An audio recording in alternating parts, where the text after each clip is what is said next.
Where's the pop-out chat option? You have to get out of the mod settings. So go to non-mod settings. Okay. Thank you. Mm-hmm. Alright, let's just see how that looks on stream. Alrighty. Oh, that's so pretty. Holy shit. I know, right? Oh, yeah. Alrighty then. Very, very. This, as I mentioned before on the Bastion, this was also made by Tori.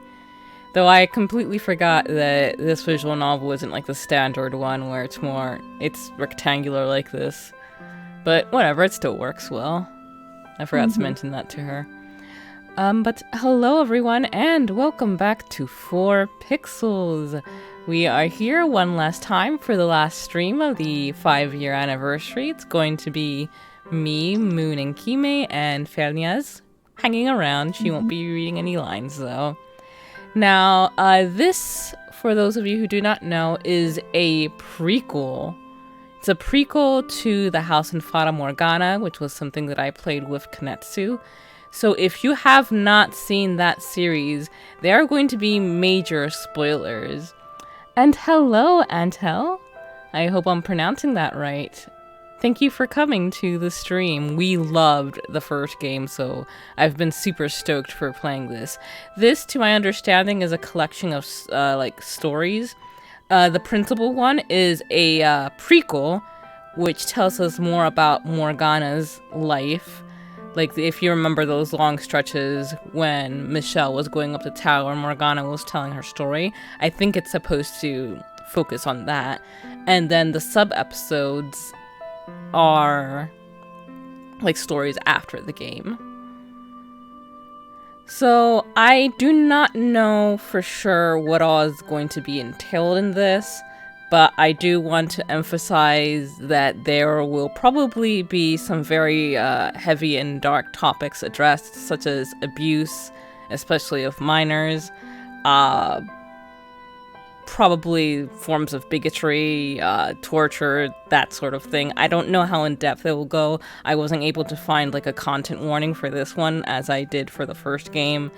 But yeah, just if you are sensitive to that sort of thing, please be careful. We don't want you to be harmed by any of this.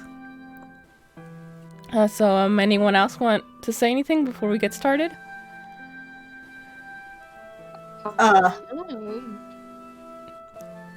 Nope. Video game. Alright, then let's just go ahead and start with main episode, A Requiem for Innocence.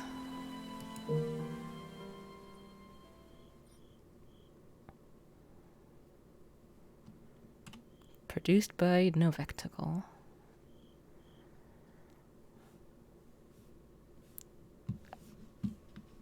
Aw, thanks, Fat.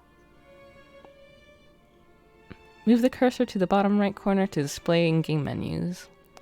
Hear me speedily, O Lord, my spirit faileth. Hide not thy face from me, lest I be unto them that go down into the... Well, that was quick. You folks can read it. God says, fuck you. That's basically it. I mean, he's been saying that from the beginning. Yeah, especially to these people.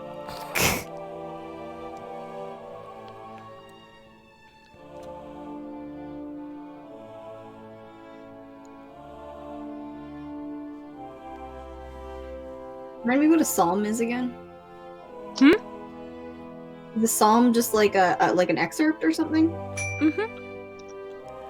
Barnier. That, I believe, wasn't that the Lord? Oh yeah. Yes, that was. So, I'm going to say, Moon, do you want to be Morgana? And Kime, do you want to be... I apologize for this, but you have the best accent out of all of us, so do you want to be Jacobo? Sure. Just give me... Alright, so I'll take Banya Just for give me now. 1 second. I think I jumped into something else. Uh-oh. And I don't know how to get out. Just exit the game and re-enter, I'd say. So I'll just go ahead and get started reading these. Cheers. Wait. A saint's blood and good fortune to all. Yep. Sorry, guys. We are getting started right off the bat. Wow. Slap it right on, huh? Oops, I entered a menu. That would be Morgana, I'd assume. So many voices. Laughing.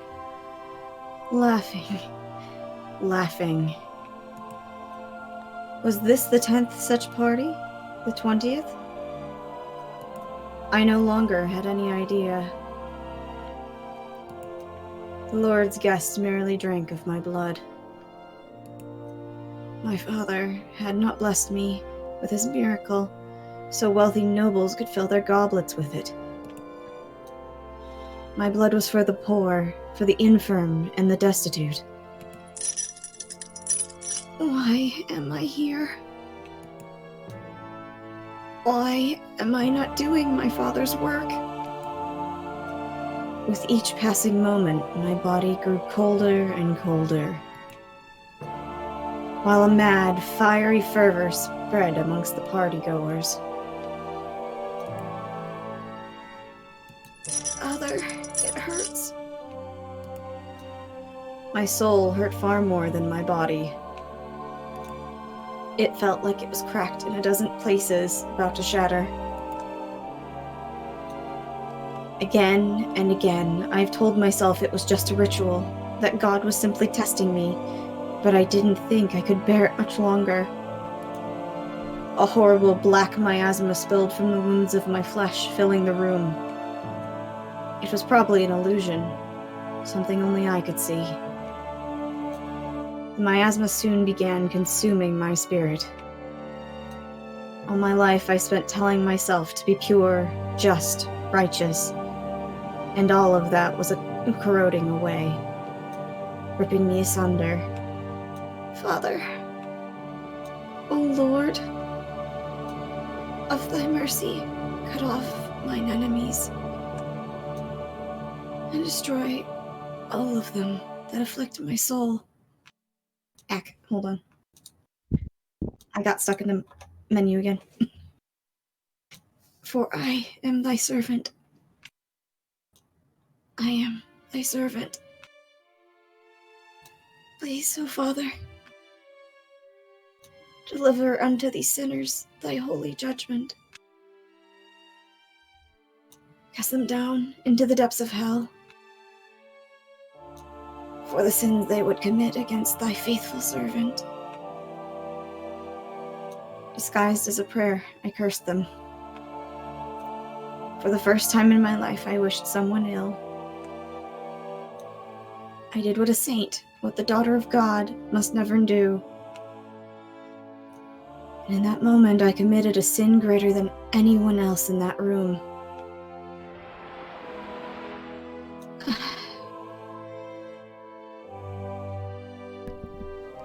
The girl, look at her face. I began to hear panicked voices rising up all around the hall. However, I was completely oblivious to the curse of her unrest. In fact, I assumed that perhaps God had heard my wish and struck down some of the partygoers. The Lord marched over to where I sat and changed, grabbed me by the hair, and yanked my head up. In his other hand, he held a sword. A disgusted grimace was carved onto his face, as though he was looking down at the filthiest thing in the world. You're a damned witch wearing a saint's skin.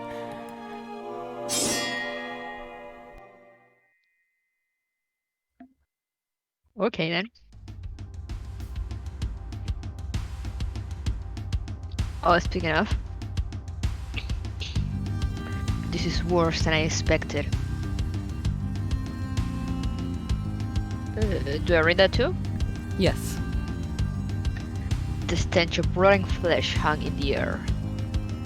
Corpses were strewn about the room in varying states of decay. Blood pooled on the floor, black and thick as mud. Ugh! An eyeball hung loose from one body, half decomposed and about as much a liquid as it was a solid. On many, white bone was visible through patches of flesh that had rotted away entirely. Some had been worked to death.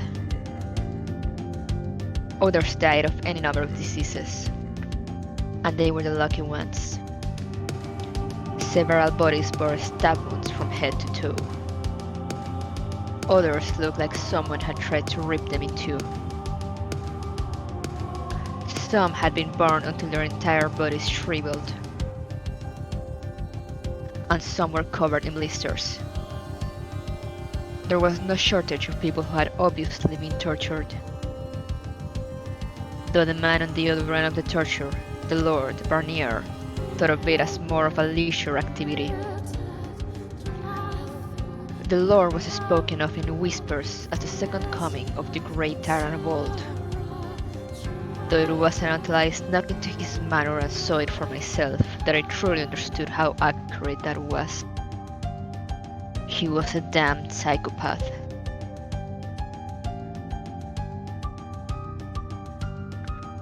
I apologize that I couldn't make it in time to save you all too. I'm hardly a religious man, but for you, I think I can spare a prayer. Rest in peace. I'm not myself today, though I suppose that shouldn't be a surprise, considering what today is. I wonder if that girl from the other day is among the dead. No, I need to stay focused.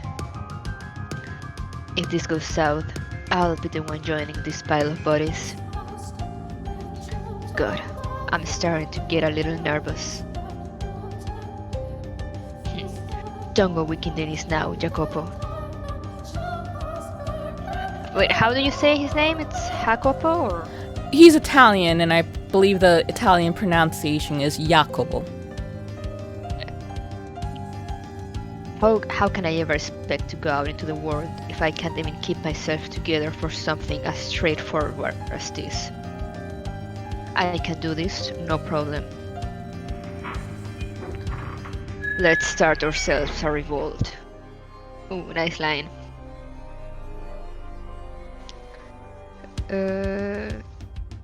This is Jacopo too, I guess? Yeah. It all began a little over 2 weeks earlier. The local lord's iron-fisted rule was destroying the commoners. And this went double for those living in poverty, who were barely scraping by before taxes. You could hardly take 3 steps out in the slums without hearing someone curse the Lord. I have no idea who first proposed the plan. Everything came together so smoothly, so quickly, it's almost a blur.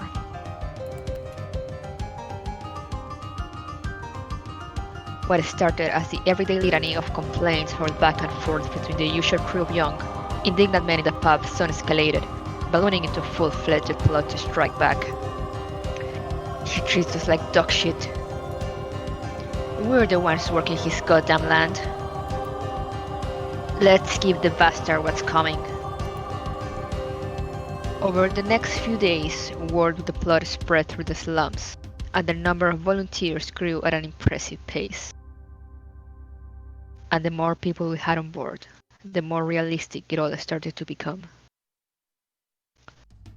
While the original plan amounted to charging in headlong with whatever weapons we could scrunch together, it quickly evolved into a more sensible scheme to infiltrate the Lord's manor and free his. It was no secret that the Lord was purchasing far more slaves than he should have any reasonable use for. What we didn't know was what he did with the slaves, that the banquets he so loved to throw were actually sick, sadistic torture parties. The best we could do was infer their living conditions were less than ideal from the fact that the Lord kept acquiring more. And while the plan to free the Lord's slaves was undeniably rooted in a righteous desire, I would be lying if I said everyone's intentions. We wanted to right on injustice, absolutely. But the prevailing desire was for vengeance, to give the Lord a little comeuppance. Part of it was also calculated, that it would be advantage for it to look like a slave revolt rather than a civilian uprising. If we stepped from the outside, we were liable to bring the Lord's wrath down upon more than just a handful of us involved. But if the blow came from the inside, he couldn't blame us. Secondly, the Lord's mansion sat atop a hill, which meant his soldiers had the advantage of terrain. It would be nigh impossible for a band of lowly, ill-equipped peasants to break through his defenses, and we certainly didn't have the money to hire mercenaries. No amount of righteous anger was getting us anywhere near that manor. On the other hand, quietly getting one person inside to steer the pot was far more feasible. So ultimately, freeing the slaves was a means to an end. It was our best chance to deal the Lord a real blow. Of course, that didn't mean we wouldn't save as many people as we could, nor did it mean it would be easy to pull off, or that any of us will make it out alive. The plan went as follows. We will find a slave trader willing to sell one of us to the Lord. Once they had infiltrated, they will spread word of the scheme to the other slaves, trying to get as many of them on board as possible. Finding a slave trader willing to cooperate was surprisingly easy. They're businessmen, and slaves their product. While the majority didn't give a damn what happened to the slaves after they received payment, there were more than a few who were displeased knowing their precious wares were being squandered. Slaves are supposed to be long-term workers. They're not meant to be expendable. They require food and rest and some semblance of reasonable living conditions. It was far from a glamorous life, obviously, but most sensible slave owners at least had a vested interest in keeping their workers alive. However, that was far from the case with Lord Barnier. Slaves were, of course, the property of whoever purchased them, and a mere slave trader had no place complaining about how they were being treated. That didn't mean the trader had to like it, though, and there was a small collective of them who staunchly refused to do business with the Lord, quietly mocking any who did. Nobody openly spoke ill of the Lord, let alone oppose him directly. Not only because his land was under his control, but because he was a madman, and everyone knew it. So they will help us get in, and nothing more. But that was fine. That was all we needed from them to put our plan into action. And the vanguard of operation, the one who will infiltrate the Lord's manor, was me. I volunteered for the position, partially in the heat of the moment, but also because I was confident I could pull it off. Above all, though, I didn't want to believe that I couldn't manage such a straightforward task. I had to step up and take initiative, or I will never escape this life as a poor, lowly slum dweller. Crawling through the dirt, everyone, nobles and peasants alike, looking down on me, thinking I'm worthless. That would be me for my whole pathetic life. Like hell, I was going to let that happen. I wanted to claw my way up as high as I could manage. I didn't want to surrender, to accept that I was powerless. I wanted to make something of my own and only life, of my one and only life. We chose the beginning of the Lord's next banquet for my infiltration, and that was when I saw the horror for myself. The abuse and the torture he put the slaves through. It was a goddamn blood banquet. Any mistake, no matter how small, will invite harsh discipline. If Barnier was in a particularly full mood that day, he would physically beat the wrongdoer. He had a particular fondness for activities that drew blood, though. And he would regularly gather together nobles with similar predilections at his manor. Once a banquet had begun, it generally continued for around 2 weeks. Jesus. Eee.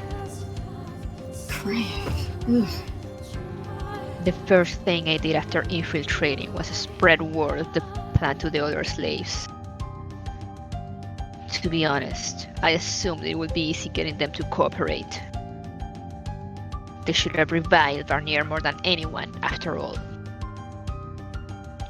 But I couldn't have been more wrong. Every ounce of willpower had been drained from them. They were malnourished, unrested, and violently oppressed. I could hardly have convinced them to swat a mosquito. He had them completely under his thumb. Everyone was utterly terrified to fight back against Barnier. They would just as soon take their own lives. Hardly a day in, and the plan already seemed to have hit a wall.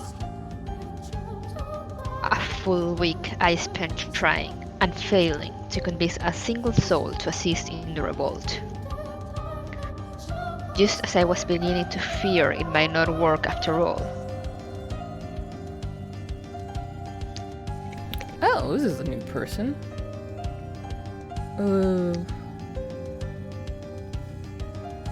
Anyone want to claim, or? You should go for it, Coco. We need to talk. Come with me. Ah! What did I open? Ah! How did I get out of here? Ah, there we go.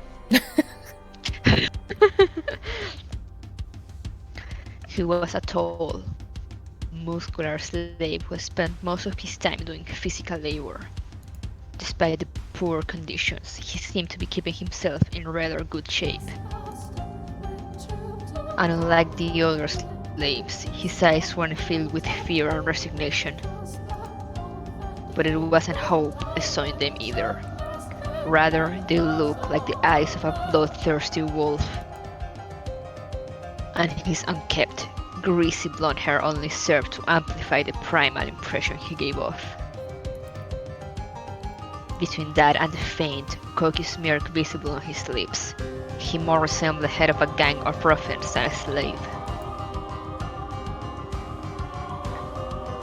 I wasn't sure it was entirely wise to accompany him anywhere. But against my better judgment and with far too little information, I followed the man to the Great Hall. I love how everyone is thirsting over muscular slave man. He scares me. He has like very little eyebrows. You're gonna hate me for this, Mean, but the second they said greasy, slick black blonde hair, I just thought Lucio. I don't hate you for that because that's what I was thinking of. Like he's just way more ripped than that dude could ever hope to be.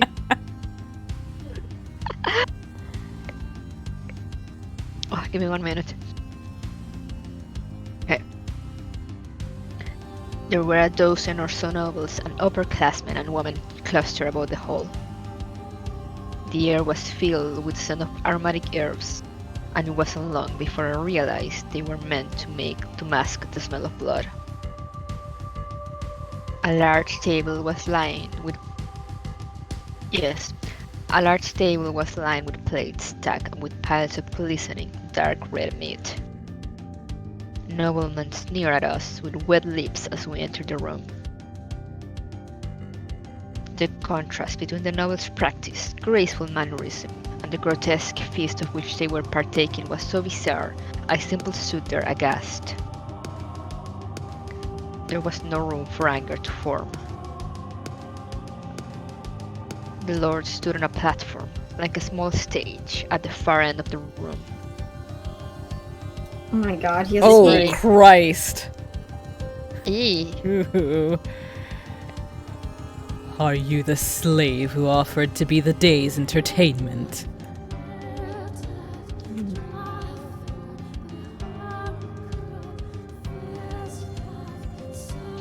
The buff man nodded, dropping down to one knee. What does he mean by entertainment? Surely you're tired of merely inflicting pain on helpless slaves. Would you, by chance, be interested in something a little more exciting? Could you be any more disrespectful? Lord Barnier, you would do best to rid yourself of barbarians such as him. Oh, I thought that was Lord Barnier. Oh, wait, that was someone else speaking. Alright. There.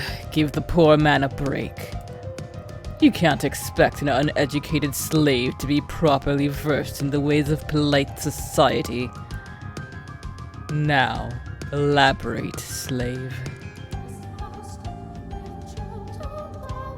Me and him, we duel. Right here, right now.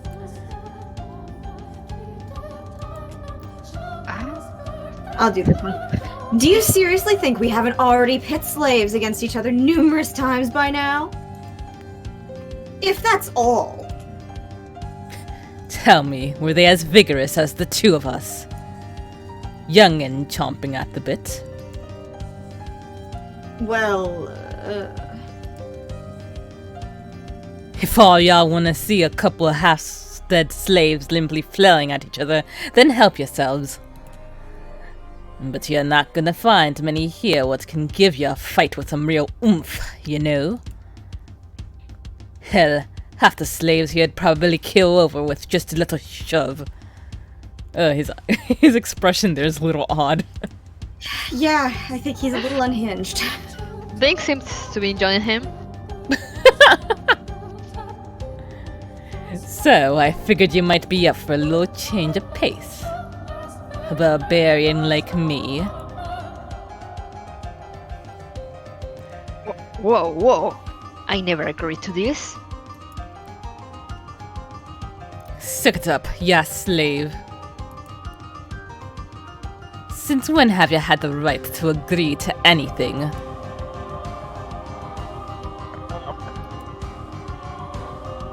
You make a compelling argument. Gratian, was it? Gratian? Gratian? Who If anyone even knows how that's pronounced, please let me know. My lord knows my name. I'm honored. I only remembered because you came very highly recommended. I am freaked out. I am That's freaked too many out. teeth. That's too many teeth. That is a face. That was too many teeth! The slave traders said you were descended from a line of warriors that made a name for themselves fighting in the ancient Colosseum. I had assumed he was exaggerating. But perhaps there was some truth to it after all. Who can say? Couldn't tell you about my ancestors. But what I can tell you is that I just love a good duel.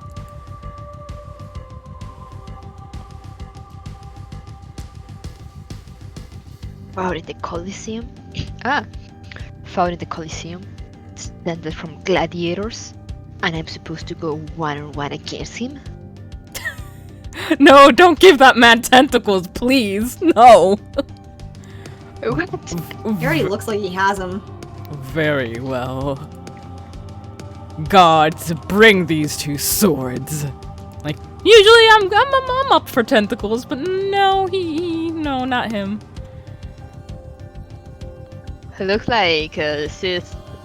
Remember the Fate guy? Fate guy? Oh, you mean I forgot his the name. one with Jeanne d'Arc? Yeah. Yeah, the one that's but like the crazy version, not the normal version. Yeah, no. Heal the race. Yes. Heal the race. Thank you, Dagger. Yeah. Yeah. He looks a He lot has like the the crazy same version of face. him. Yeah. But the other one does have kind of tentacles or something. Very scary. Shit. Sir, Shit. What is he hoping to accomplish? To win Barnier's favor? I guess I'll just have to hope I can catch him by surprise as soon as. Hey kid, listen up. What? Eyes forward. And keep it down. Listen carefully. Don't get any wise ideas, got it? Just go along with it. Everything on the level.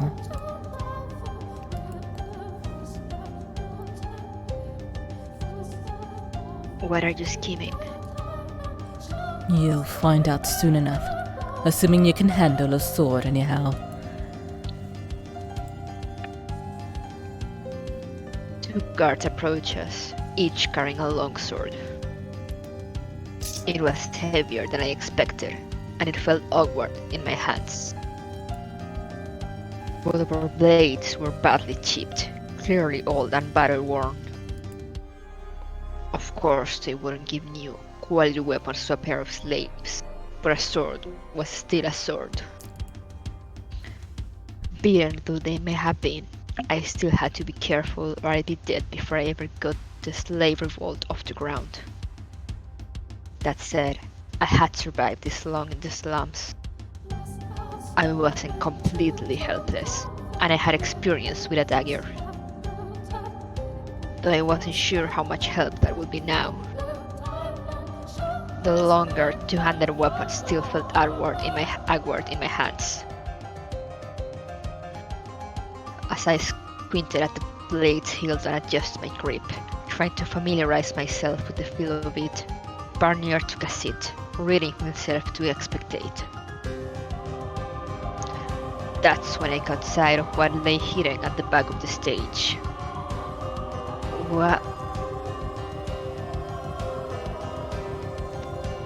I stood there, staring agape, completely forgetting all was but moments from a duel with a man twice my size. At the back of the stage was what looked like an altar, draped in a thick white sheet, and stained red. Atop it sat a young girl, covered in gashes. Her head was drooped, so I couldn't see her face. But judging from her size, I didn't think she could be more than 10 years of age. Some wounds were older and had already scabbed over. Some were swollen, bright red protrusions on her pale skin. Some were oozing pus, and others were so fresh they were still bleeding. It was difficult to find a part of her body that wasn't cut. Hey, what do you think you're doing to that girl? I don't care who you are. No one deserves that. Even as I shouted at the Lord, the girl remained motionless. She seemed unconscious. Not dead yet, but it wouldn't be long.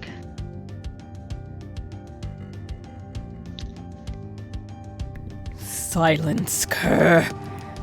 I don't recall giving you permission to speak. Or, if you'd rather lose your head right now, continue on as you are.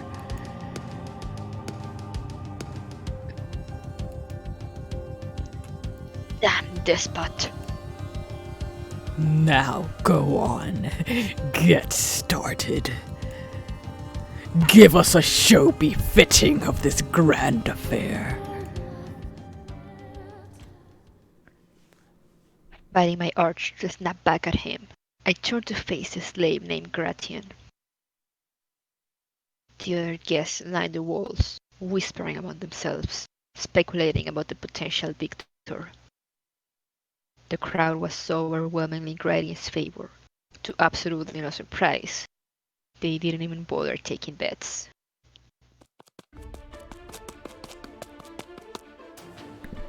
Try not to go down in one blow, kid. Hold on! What's the point of this? Slowly gritting lower into a crouch, and the next second, he leapt at me like a tiger. There was an audible whoosh, and before I even had time to gasp, he was mere inches away. What choice do I have? I swung my sword up, catching Gratine's blade mid-descent and attempting a parry, but there was far more weight in his strike than I had expected. The impact caused my hands to sting painfully and my knees to buckle. I clenched my teeth, trying, at the very least, to hold my ground.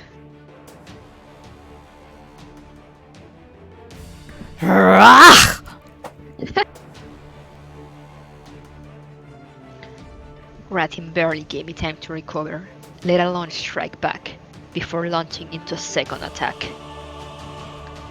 He handled the longsword so effortlessly, swinging it through the air in such impressive, perfect arcs, that I could hardly believe we were both using the same weapon. Ha! I twisted out of the way, but not quite in time. The tip of his blade skimmed the skin of my neck. And then, not even giving me a chance to catch my balance, he thrust his blade at me. While I managed to deflect the attack just in time, I wasn't able to follow through. Meanwhile, a wide, mocking smirk spread across Gratien's face. He seemed to be having the time of his life. Come on, kid. You're gonna have to do better than that if you wanna keep your head. I rattled off several insults in my head. But unlike him, I couldn't spare the energy to put them into words. Pick it up, boy.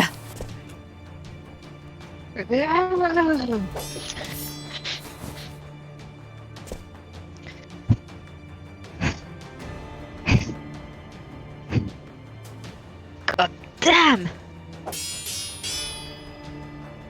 That's all you got, kid. I thought you'd fare a little better. Not your damn mouth! I was stuck on the defensive, and with every strike, he pushed me farther and farther back. I was almost up against the wall. I thought he said it was part of some plan. Or was he just trying to get me to let my guard down? He's conspiring with the Lord. He must be. Why challenge me to a duel, though? Did someone spill word of the plan to him? Come on! Give me your best, boy! Girl! Yes, very funny. You know damn well I'm barely managing as it is. You gotta at least try. Don't wanna put our audience to sleep now, do we?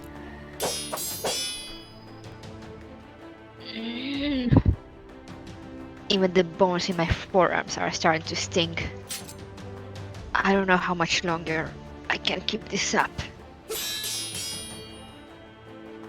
Here, let me show you how it's done.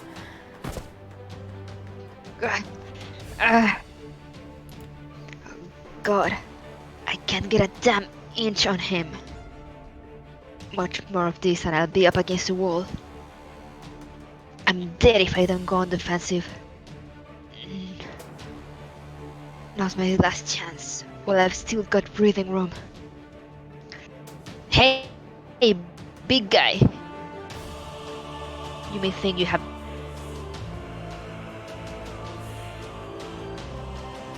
Oop, you got cut off.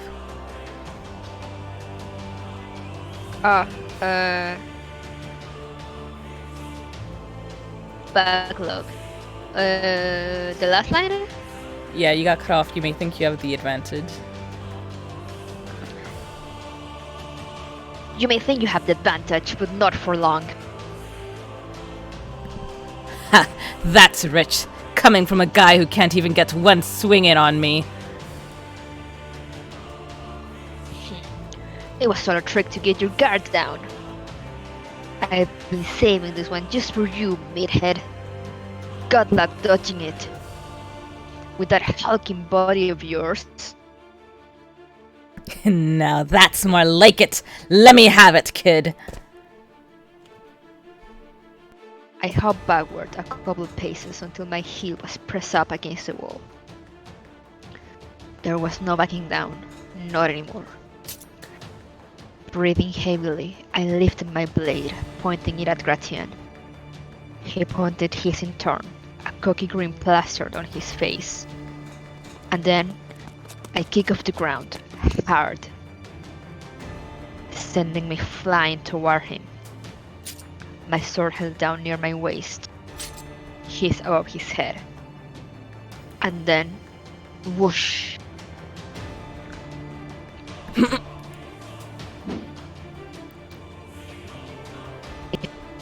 His blade ripping through the air just over my head. The mere force of the gale created by his swing was so intense. For a brief moment, I thought he might have knocked my head clean off my shoulders. But I was still breathing, and despite the exhaustion, my mind was incredibly clear and focused. I hadn't swung up at him, but slid across the floor. Your back's wide open. I lurched to my feet, spinning around, and swung my sword at his neck with everything I had.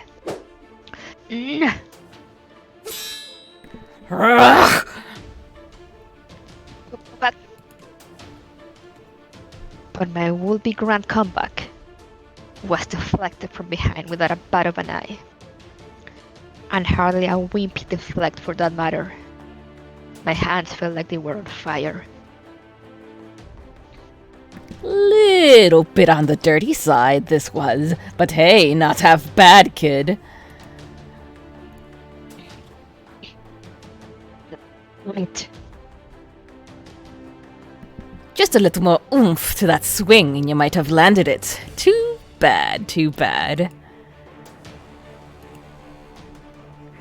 I don't stand a chance against him head on, but he's not one to fall for the same trick twice. I need a new plan. Back against the wall with ya. Son of a...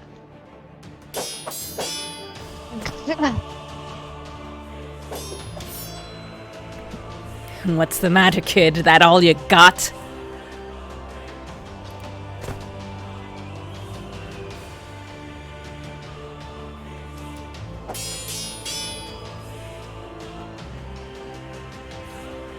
Hello? Hugo? Hello?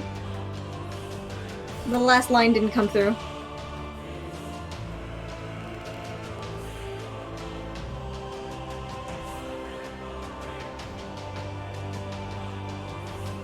Coco? Hello? Yes? Hi. I haven't been hearing any of Kime's lines. No, your last line didn't come through, so we in advance. Okay. What's the matter, kid? That's all you got? After all that talk, I was expecting a little more from ya.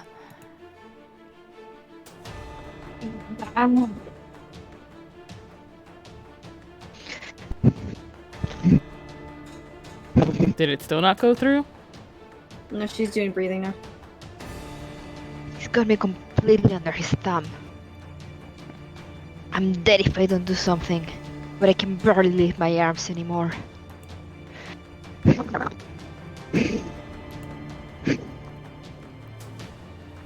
getting harder to breathe. My vision's going blurry. I can't die yet. Not here, not now, and not to this damn brute. There has to be something, an opening I'm not seeing, anything. Some way to turn the tables.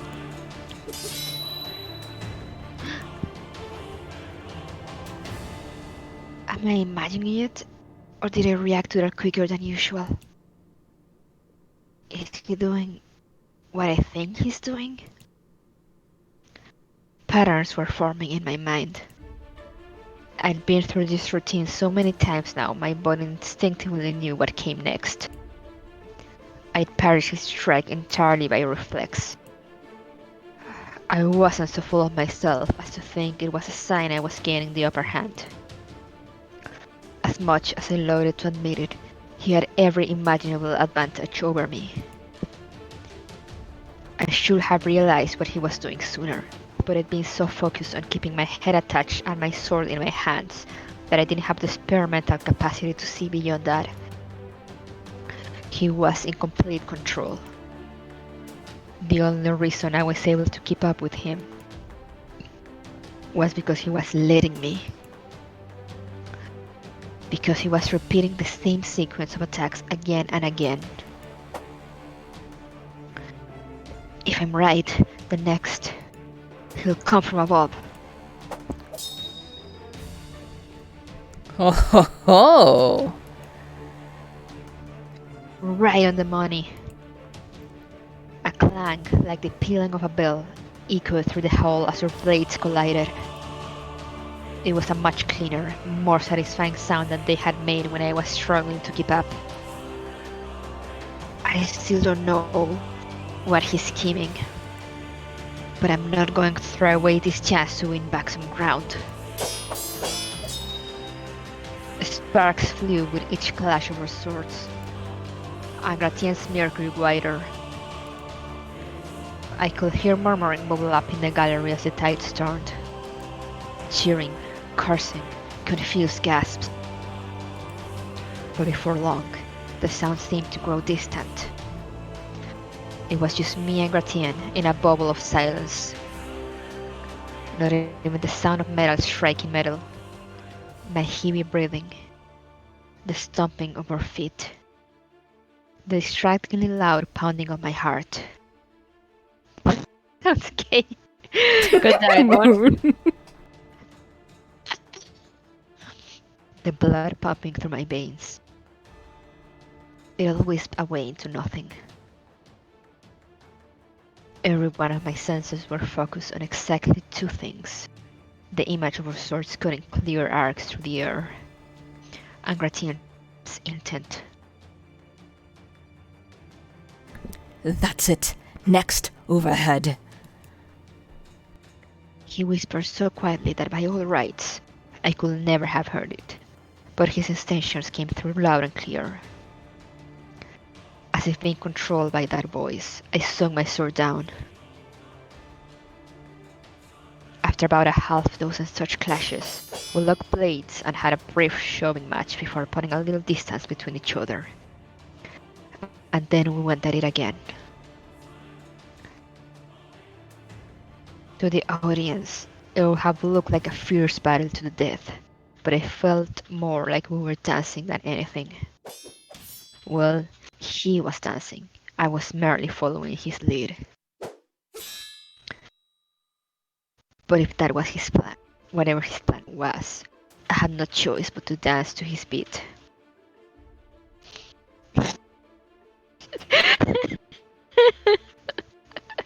I'm reading the comments and I'm losing it.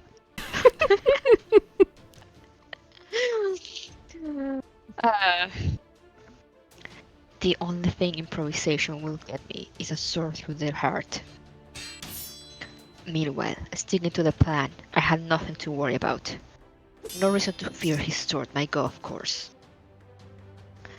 After several more fierce clashes, we got in close again.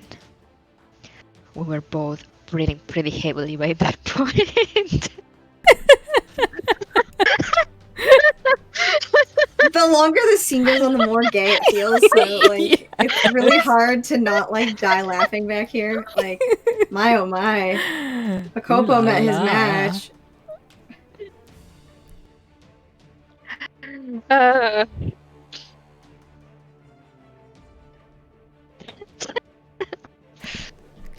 Jacobo's the Rose Bride.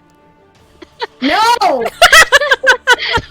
No, that would mean so many things. No, thank you.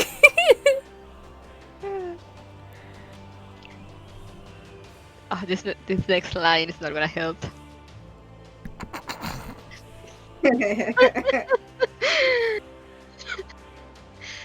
I was drenched in sweat, and it felt like I'd collapse right then and there if I loosened up for even a second.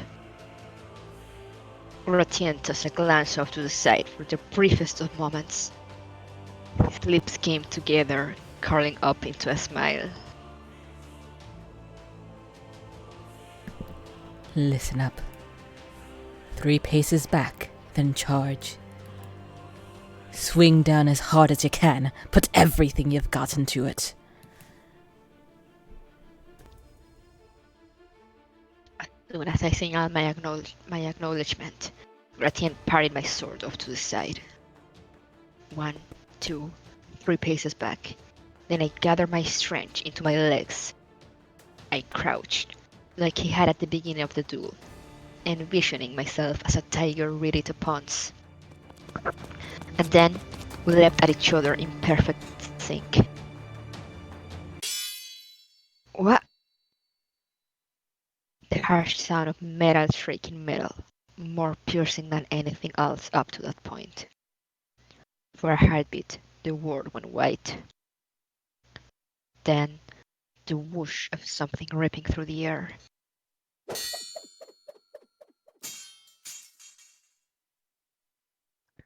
It wasn't for another second or two that I realized what had happened. Breathing heavily, I looked down at the sword in my hands, only to find half of it missing. Ratien's blade appeared to have snapped as well. The gallery began buzzing. Are you alright? How dreadfully dangerous.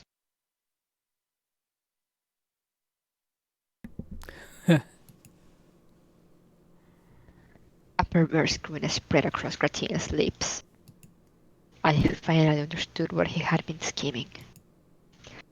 He wanted the sword to break, and he wanted it to look like an accident, hoping that when the shattered blades went flying, a noble or two would be caught in the crossfire. That explained the whole song and dance, where he had us hitting each other's blade in the same spots again and again. But how the hell would you ever expect that to work?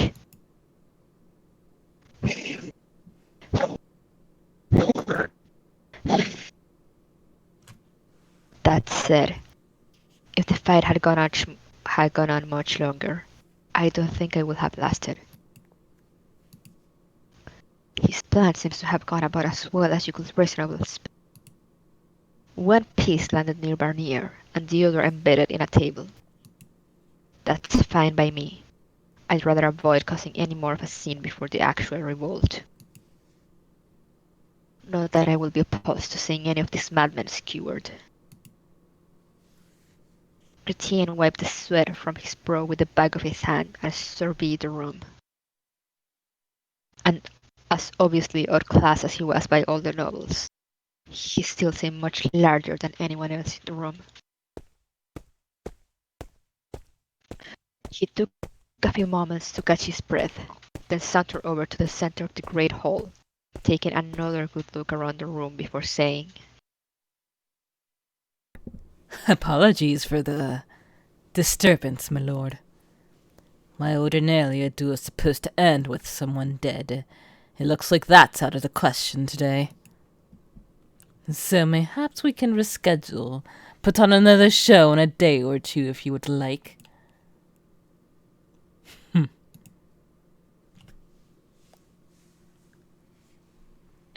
Barnier seemed less than pleased with the outcome, but considering how rattled his guests were, he couldn't press the matter either. Very well. Now, I believe you two deserve a reward for such a fine show. Oh, what kind of reward? One I'm sure you'll be quite pleased with. The leftovers from today's feast. gourmet cuisine the likes of which you mere slaves could only dream of getting your dirty hands on. You mean those bleeding scraps of mystery meat? Worry not. There's pork in there. Or does How much pork? yeah. Or does your religion prohibit you from eating pig? Nah, I gave up on religion long ago. I'm fine with eating meat. Most meat, anyway. I'll have the other slaves bring it down this evening, then. Now, the show's over. Be gone with you. Gone we be, my lord. I'm still concerned about that girl, but there's nothing I can do for her right now. Hopefully she lasts long enough for the revolt, but with wounds like that. Hey kid, pick your beat ass up and let's get out of here. I am not beat. Thank you very much. Who you trying to fool when you're wheezing up a lung? Getting huffy about it only makes you look more pathetic. Piss off, you Newman monster. Now, do you have a wonderful day, ladies and gents? After that, they still get porked, says Mnemonica. Mm-hmm. Jacopo just fucking fought Hercules and he's still alive.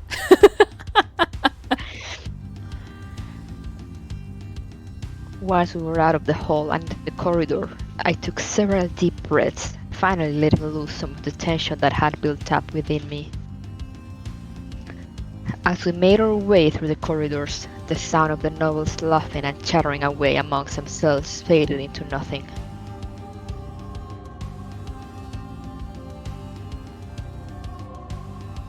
We headed for the rather barren waiting room where slaves without assignments were kept. In essence, it was a human closet. I looked up at Requiem, who was standing beside me. I had about a dozen things I wanted to say to him, but I couldn't organize my thoughts into words. So I simply shrugged and pursed my lips.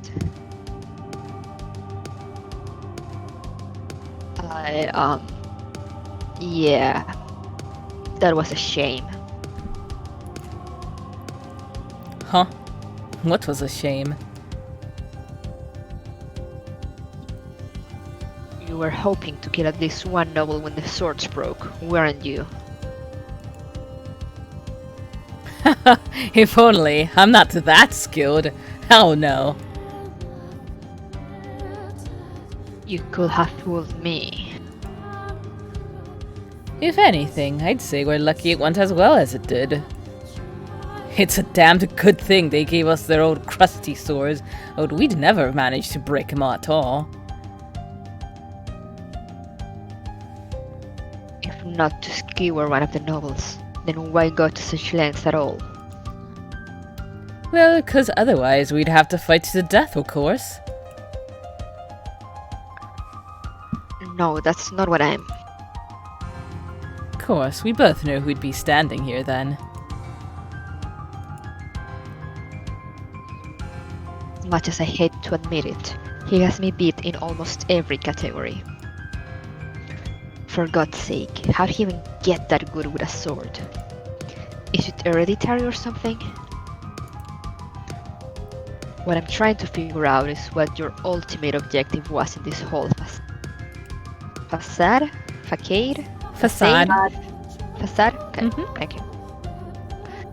What your ultimate objective was in this whole facade. Why challenge me to the duel at all? You're planning a revolt, aren't you, kid? What does that have to do with anything? Just answer the question. Denying it will only delay the inevitable, so no point in that. and I'm fairly certain he's not on the Lord's side at least. If he was just trying to win the Lord's favor, I can't imagine the duel would have ended the way it did. I can probably trust him. Yes, I am. And I need the other slaves' help to pull it off. But the little drone's been sucked all their fights, and you can't get anyone on board. Why even ask the question if you already know the answer? Hey now, no need for the lip, kid. I brought it up because I'm trying to tell you I'm in. You're in? Excuse me? What about anything you've done today will make me think you're in? Bear with me for a second. Put yourself in the other slave's place. Yeah, they're flirting. Absolutely. Yes, they are. Some dick they never met before shows up out of the blue saying, I've organized to have all ya set free, and I need your help to do it. You think they're going to buy into it?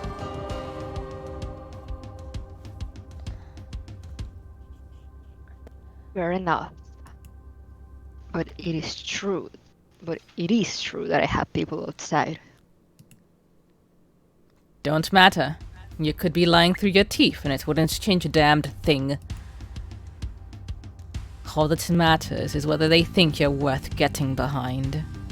Ooh la la. Oh my goodness.